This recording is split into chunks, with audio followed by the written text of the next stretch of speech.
Smart home smart speakers. There's one that stands out, and not just because it's orange here, and that is the Apple's HomePod Mini. Apple's foray into the smart speaker world. Now, smart speakers have great advantages, but should you buy a HomePod Mini? Why would you buy a HomePod Mini, or even is it worth buying a HomePod Mini at all? Now, I will get into sound quality later on, but first, what is the competition? Well, here we have the original smart speakers from Amazon. So we have the Echo and the Echo Show, that's the 8-inch. And here we have the Google's offering. So this is the Nest Audio and the Nest Hub Max. Now they're all great smart speakers. So where does the Apple HomePod Mini fit in? Well, first, let's get these out of the way. So back to the Apple HomePod Mini. Where does it fit in, and is it for you? Now I'll tell you both the good and the bad, but first let's get on to design. Now, it is a very nice minimalistic smart speaker, small enough to fit in, say, a bedroom without overpowering it, or perhaps on a kitchen worktop without taking up too much room. So it has a nice round speaker mesh, very nice touch sensitive screen here on the top, and the plug is via a USB-C, so it won't fit into those USB-A sockets that you've had installed.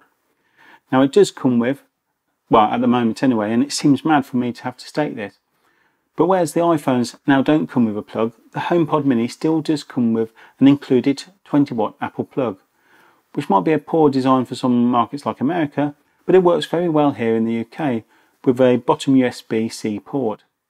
Size-wise, it is small, approximately the same size as my coffee mug, and it looks good on the shelf.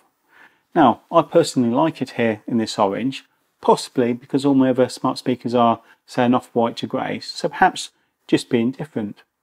Now, they are available in 5 colours, so there's a white, a space grey, which looks more like a black to me, a deep blue, a yellow, as well as this orange. Now, my wife says I should have bought it in white or space grey, but tell me which colours you prefer in that comments.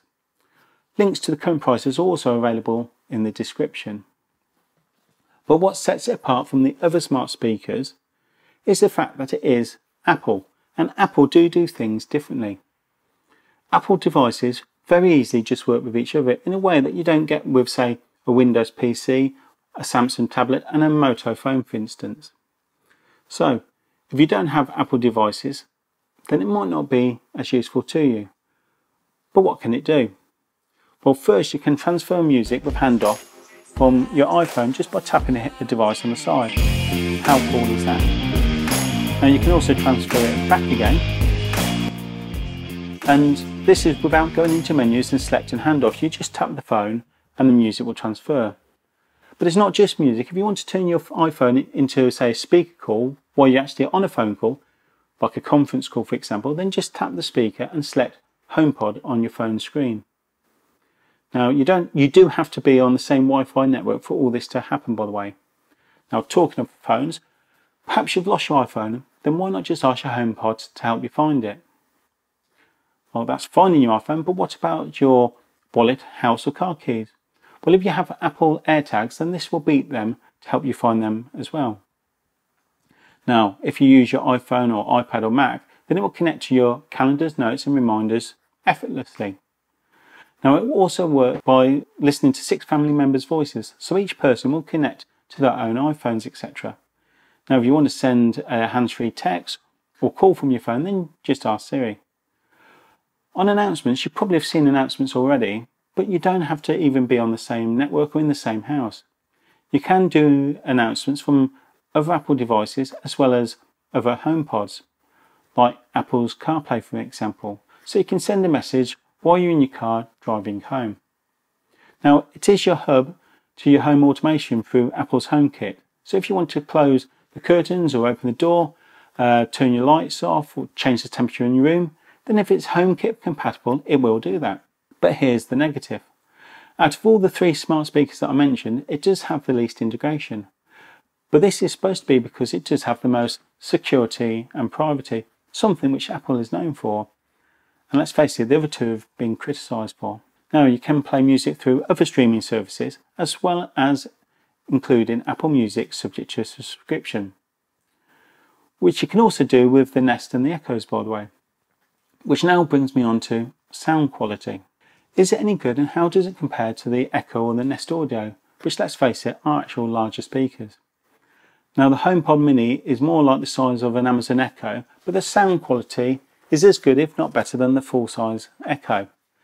Now, sound is subjective, but I believe that the Nest Audio that I've got here is a little thin on bass.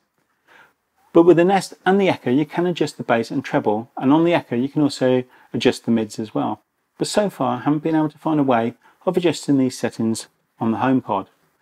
However, there is a bass reduce mode, obviously good at night.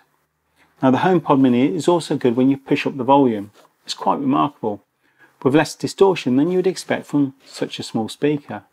And in my opinion, a lot better than the Nest Audio and the Echo, somewhere in the middle. Now, I've heard better speakers, like my Yamaha monitors for example, but these aren't like for like, and they're not in the same class.